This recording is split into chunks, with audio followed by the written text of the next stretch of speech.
운전을 하다 보면 본의 아니게 교통법규를 어기게 되는 경우가 있는데요. 한 번 정도의 실수는 어쩔 수 없지만 그것이 반복되면 벌점 제도를 통해 최대 면허 정지까지 처벌을 받게 됩니다. 하지만 평소 안전운전을 잘 실천해 오신 분들을 위한 제도도 있다고 하는데요.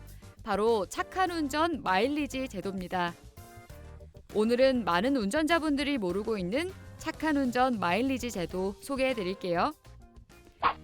착한 운전 마일리지 제도란 운전자가 교통법규를 잘 지키고 사고를 내지 않겠다는 서약을 한 다음 1년 동안 이를 잘 유지하면 10점의 마일리지를 적립해주는 제도인데요. 2013년에 생긴 제도로 면허증이 있는 모든 사람에게 해당하는 제도입니다. 이렇게 적립된 마일리지로는 교통법규를 위반하거나 사고를 냈을 때 벌점, 정지일수 감경을 받을 수 있습니다. 그렇기 때문에 운전을 매일 하는 운전자뿐만 아니라 장기간 운전을 하지 않는 장롱면허 운전자들도 나중에 운전할 때를 대비해 신청해 두시는 것이 좋습니다. 실천 내용은 크게 두 가지로 나뉘는데요. 첫 번째, 무위반으로 서약 기간 중 교통법을 잘 지켜 운전면허 취소, 정지 처분, 범칙금 통고 처분, 과태료 처분을 받지 않아야 하고요. 두 번째, 무사고로 사람을 죽거나 다치게 하는 교통사고를 유발하지 않으셔야 합니다. 신청 방법은 온라인과 오프라인 두 곳 모두 가능한데요. 우선 온라인으로 신청하실 경우 정부24 혹은 경찰청 교통민원24 홈페이지에서 가능합니다. PC뿐 아니라 스마트폰에서도 간단하게 신청이 가능한데요. 착한 운전 마일리지를 검색한 후 사이트에 접속해 로그인해준 뒤 메인 화면에 있는 착한 운전 마일리지를 클릭합니다. 그 후 서약서 내용을 확인한 후 신청을 클릭하면 됩니다. 기존에 서약하셨던 분이라면 특혜 점수에서 적립된 마일리지 점수도 확인할 수 있습니다. 또 컴퓨터 이용이 어려우신 분들은 방문 서약으로 가까운 경찰서, 지구대, 파출소를 방문해서 직접 신청할 수 있고요. 문의사항은 182로 연락하시면 됩니다. 이렇게 적립된 마일리지는요, 운전면허 정지 처분 시 누적된 마일리지만큼 면허 벌점 혹은 면허 정지일수를 감경받을 수 있는데요. 마일리지 점수 보유자는 면허 정지 처분 이의 제기 시 경찰청에 출석하셔서 점수 공제를 신청하시면 됩니다. 본인의 공제 신청이 없으면 적용되지 않으니까요. 꼭 공제 신청을 하셔야 합니다. 1년 동안 서약서 내용을 실천하지 못하면 다시 서약할 수 없나요? 1년 동안 교통법규 위반을 하셔서 통고 처분이나 과태료 처분을 받으신 경우에는 범칙금이나 과태료를 납부하신 후에는 다시 신청을 할 수 있습니다. 그리고 만약에 운전면허 정지 처분을 받으시게 된다면 정지 처분 기간이 만료된 다음에 다시 신청하실 수 있습니다. 한 번 마일리지를 받아도 다시 서약할 수 있나요? 1년 동안 무사히 성공을 하신 다음에는 10점의 마일리지가 부여가 됩니다. 성공하신 후에는 1년 단위로 자동 갱신이 되기 때문에 교통법규 위반이 없다면 다시 신청하실 필요는 없습니다. 그리고 무사고 무위반이 계속된다면 1년에 10점씩 해서 계속적으로 마일리지가 누적이 됩니다. 마일리지는 얼마 동안 유지되나요? 적립된 마일리지는 운전면허 정지 처분을 받게 돼서 면허 벌점을 갖다가 공제하지 않는다면 계속적으로 유지가 가능합니다. 착한 운전 마일리지 제도의 효과는 무엇인가요? 운전자가 서약서를 작성하신다는 행동만으로도 교통법규를 지키시려는 생각을 가지시기 때문에 서약자가 늘어날수록 교통법규 위반이 줄어들고 교통사고가 감소하는 효과를 기대할 수 있겠습니다. 알아두면 유용한 착한 운전 마일리지 제도. 운전자라면 꼭 신청하시고 혜택 받으세요.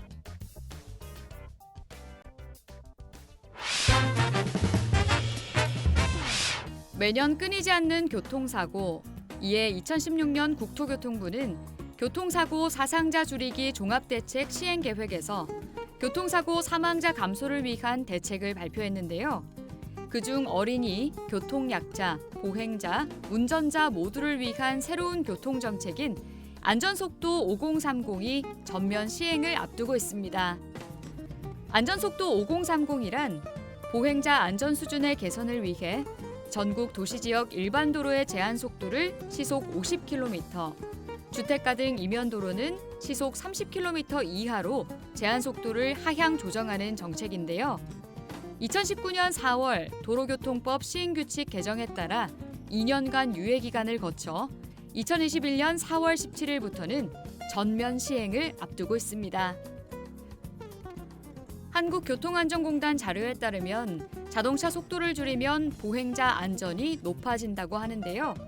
자동차가 시속 60km로 보행자와 충돌하는 경우 보행자가 중상을 입을 가능성이 92.6%로 높은 수치를 보였는데요.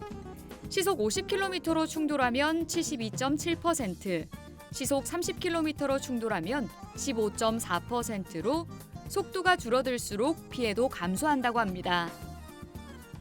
또한 전체 사고 건수는 13.3% 감소, 교통사고 사망자 수도 63.6%나 감소한다고 하는데요. 지난해 안전속도 5030을 먼저 시행한 부산에서는 교통사고 사망자가 47%나 감소했다고 합니다. 자동차 속도가 줄면서 교통지연이 생기지 않을까 걱정하시는 분들도 계실 텐데요. 제한 속도가 60km에서 50km로 줄어도 통행시간 차이는 단 2분 차이밖에 나지 않게 되고요. 부산시의 택시요금 실증조사에 따르면 요금도 106원 증가하는 것에 불과해 교통정체에 미치는 영향은 크지 않은 것으로 분석됐습니다. 대구시도 대구 안전속도 5030이라는 이름의 정책을 시행하게 되는데요. 주요 내용으로는 도시부 주요 도로의 제한속도 시속 50km를 원칙으로 하되 이동성 및 순환 기능이 높은 달구벌대로, 동대구로, 신천동로, 앞산 순환도로 등은 현행 속도 유지 또는 시속 60km까지 허용하고 간선도로와 접한 보호구역의 경우 본선 제한 속도를 감안해 시속 40km까지 허용하기로 해 안전뿐만 아니라 소통까지 고려했습니다. 주택가와 이면도로는 현행과 같이 시속 30km 이내로 유지하면서 교통안전 시설물을 추가 설치해 보행자 안전을 확보해 나갈 계획이라고 합니다. 시행 이후에도 모니터링과 신호체계 조정 등을 통해 교통 불편을 최소화할 예정이라고 하니까요. 당장 조금 답답하고 힘들더라도 모두의 안전을 위해 함께 해주실 거죠? 보행자 아닌 운전자는 없습니다. 안전속도 5030, 속도를 줄이면 사람이 보입니다.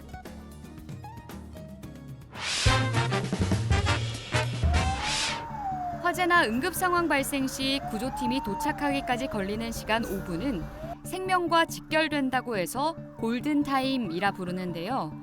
하지만 도심 속에서 이 골든타임을 확보하기는 쉽지 않다고 합니다.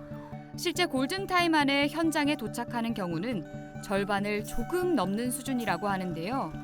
소방차들이 사이렌을 울리며 출동할 때 일부 운전자들은 어디로 어떻게 비켜야 할지 몰라 우왕좌왕하는 경우가 있습니다. 오늘은 골든타임이 생명인 긴급 차량에 어떻게 길을 터주면 되는지 알아보도록 할게요.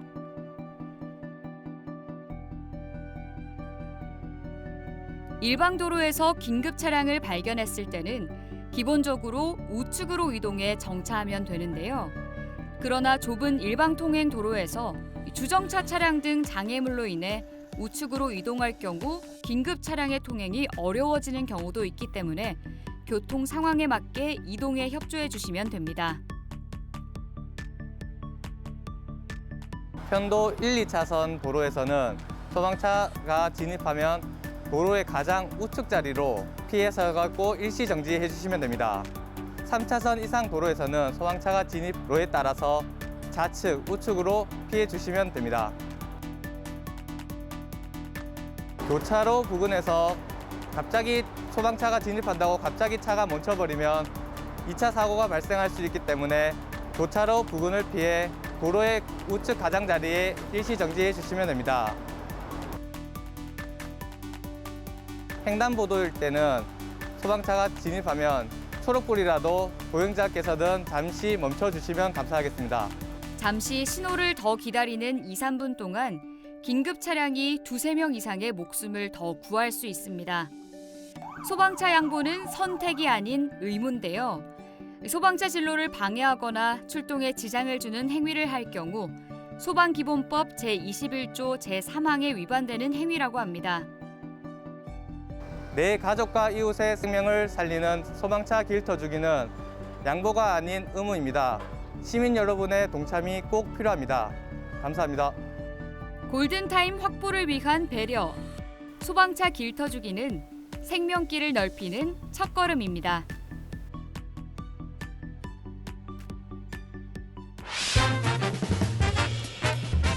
2020년 통계청이 발표한 고령자 통계에 따르면 우리나라 65세 이상 고령 인구는 전체 15.7%로 고령화 사회를 넘어 고령 사회로 진입했는데요. 이에 맞춰 국가에서는 노인들을 위한 복지 정책을 개선하고 있습니다. 올해는 기초연금과 노인 맞춤 돌봄 서비스 등이 확대 지원된다고 하는데요. 기초연금이란 2014년 7월에 도입돼 노후 보장과 복지 향상을 위해 65세 이상의 어르신 중 소득 인정액이 일정 수준 이하면 받으실 수 있는 연금입니다. 올해 1월부터 지원 대상과 지원 금액이 확대되는데요.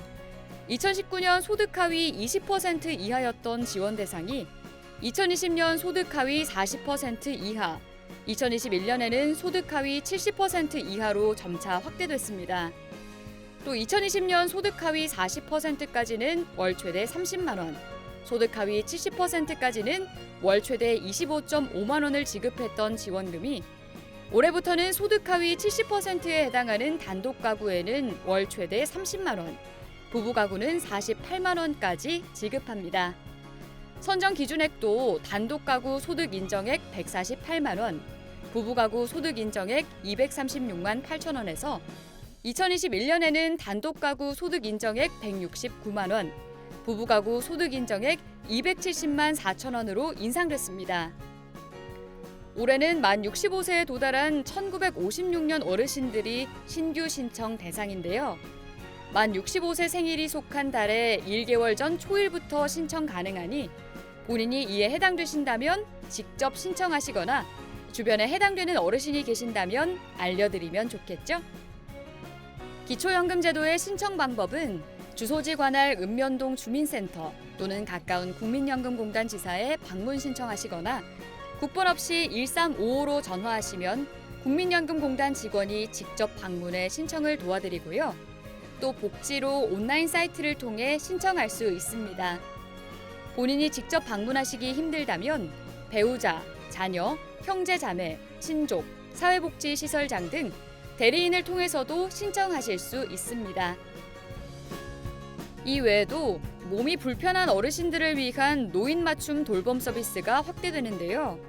기존 43만 명 수준인 서비스 대상자 규모에서 올해 6월 2일부터는 50만 명까지 늘려 독거 어르신들의 노후 생활과 건강 유지를 위한 지원을 강화합니다. 노인 맞춤 돌봄 서비스란 만 65세 이상 기초생활 수급자, 차상위 계층 또는 기초연금 수급자이면서 신체 기능 및 정신적 기능에 어려움이 있거나 독거 고령 부부 가구 등 돌봄이 필요한 어르신에게 돌봄 서비스를 제공해 안정적인 노후 생활 보장, 노인의 기능 건강 유지 및 악화 예방을 위한 지원 복지 제도인데요. 지원 내용으로는 안전 지원 서비스, 사회 참여 서비스, 생활교육 서비스, 일상생활 지원 서비스, 연계 서비스, 특화 서비스 등 다양한 지원이 이루어지고 있으니까요. 해당되는 어르신이라면 신청해 보시기 바랍니다. 노인 맞춤 돌봄 서비스 역시 신분증을 지참하셔서 주민등록상 주소지의 행정복지센터 방문 또는 전화, 우편 신청이 가능합니다.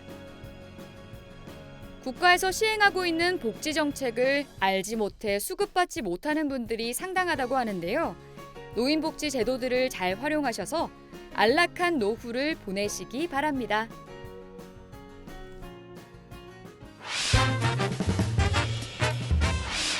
쓰레기 처리시설 부족으로 전국에 쓰레기 산이 생기고 있습니다.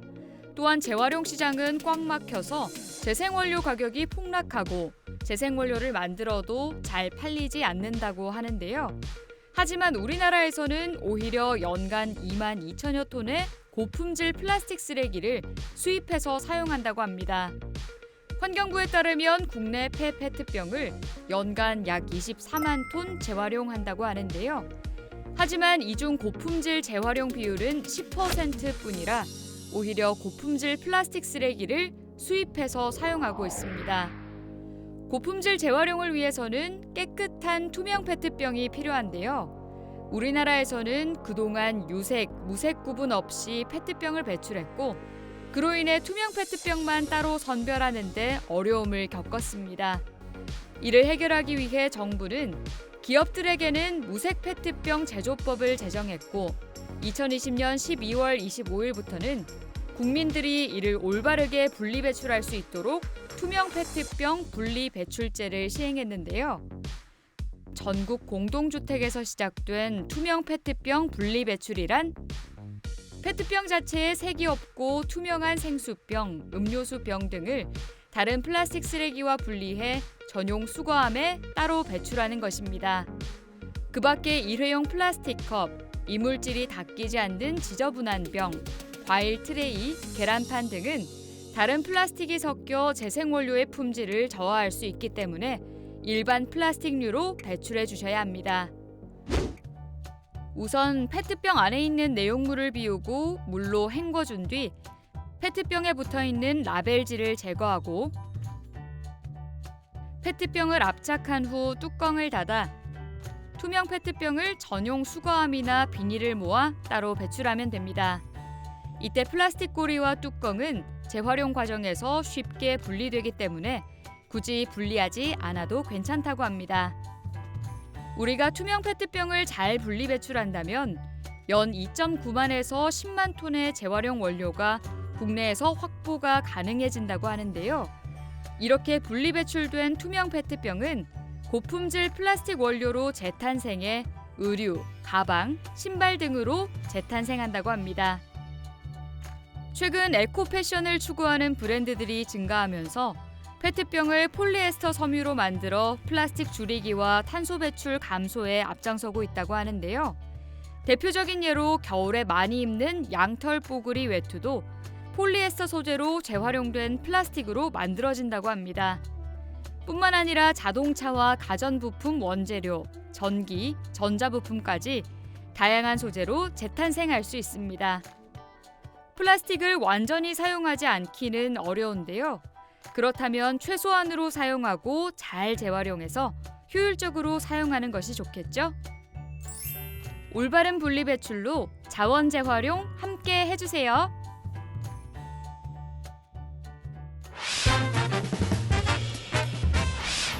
음식물 쓰레기도 분리수거가 필요하다는 사실 알고 계셨나요? 많은 사람들이 분리수거를 할 때 음식물은 음식물 쓰레기로 분류해 버리는데요. 그러면 절대 안 된다고 합니다. 오늘은 어떤 것을 음식물 쓰레기로 버려야 하는지 확실히 알려드릴게요. 음식물을 분류하기 전 먼저 동물이 먹을 수 있을까? 라고 반문해보면 도움이 됩니다. 음식물 쓰레기를 동물 사료로 재활용하기 때문이죠. 그래서 상한 음식, 닭뼈, 돼지뼈, 껍질 등은 일반 쓰레기로 분리해야 합니다. 채소의 뿌리나 질긴 껍질, 단단한 씨앗은 일반 쓰레기로 분류합니다. 쪽파, 미나리, 대파 등의 채소 뿌리와 마늘, 옥수수대, 옥수수 껍질, 양파 등도 일반 쓰레기랍니다. 음식에 자주 사용하는 양파는 음식물 쓰레기가 아닌 일반 쓰레기로 분류해주세요. 과일의 딱딱한 껍질과 씨앗은 일반 쓰레기로 분류해주세요. 코코넛, 파인애플, 수박 등 껍질이 딱딱한 과일, 복숭아, 체리, 감 등 핵과류의 씨는 음식물 쓰레기로 분류되지 않아요. 호두, 땅콩, 밤 등의 단단한 껍질과 보리, 쌀, 콩 등의 껍질도 음식물 쓰레기가 아닌 일반 쓰레기로 버려주세요. 소, 돼지, 닭 등의 뼈다귀와 털도 일반 쓰레기로 분류해주세요. 육류의 비계와 내장은 포화지방이 많아서 사료로 부적합하기 때문에 역시 일반 쓰레기입니다. 조개, 소라, 전복, 굴, 꼬막 등 어패류의 껍데기와 생선의 통가시도 일반 쓰레기통으로 버려주시면 돼요. 녹차, 보리차 등 티백의 찌꺼기나 한약재 찌꺼기, 된장, 고추장 등의 장, 소금, 고춧가루가 많이 묻은 음식, 김치 등 간이 강한 음식들도 음식물 쓰레기로 버릴 수 없어요. 음식물 쓰레기 분류 기준은 지역마다 약간의 차이가 있을 수 있기 때문에 아파트 단지 내 안내문이나 관할 주민센터 등에 문의하는 것이 가장 정확하답니다. 음식물 쓰레기를 줄이기 위해서는 먼저 조리할 때부터 적당한 양을 선택하는 것이 좋습니다. 그리고 외식 후 남은 음식을 포장해 오는 것도 좋은 방법이 될 수 있겠죠? 조금은 귀찮더라도 환경을 보호하는 따뜻한 마음으로 올바른 음식물 쓰레기 분리수거에 동참해 주세요.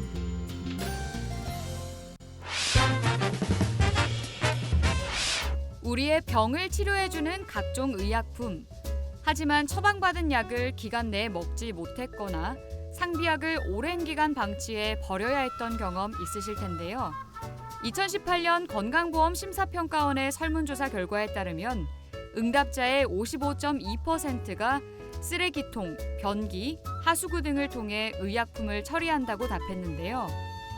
약을 일반 쓰레기에 버리게 되면 수질과 토양 오염의 위험이 있고 그뿐만 아니라 약의 항생제 성분으로 동식물 유전자 변이 혹은 변종 바이러스를 일으키는 등 생태계 교란의 원인이 된다고 합니다. 그렇다면 앞으로 먹다 남은 약 어떻게 버려야 할까요? 오래된 약은 폐기하기 쉽게 종류별로 모은 다음 가까운 약국이나 보건소, 주민센터에 폐의약품 수거함에 버리면 되는데요. 그럼 종류별로 약 버리는 방법 차근차근 알려드릴게요. 우선 알약은 포장된 비닐, 종이박스, PTP 케이스를 제거해 내용물만 모아서 비닐봉지에 담은 뒤 약국이나 폐의약품 수거함에 버려주시면 됩니다. 가루약은 날림 현상이 있을 수 있기 때문에 포장지를 따로 뜯지 말고 가루약끼리 모아서 그대로 가져다 주세요. 물약은 가급적 하나의 플라스틱 용기에 모아서 버려주세요. 양이 많을 경우에는 페트병을 이용하셔도 됩니다.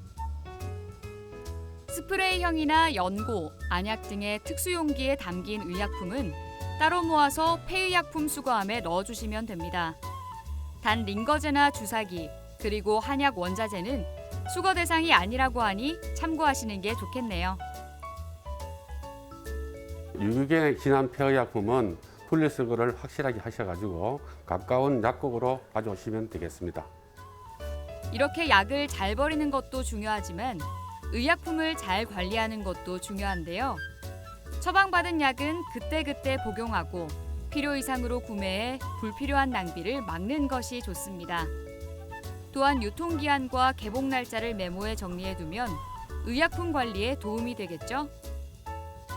환경과 우리의 미래를 위한 작은 습관, 폐의약품 올바르게 버리기 실천해주세요.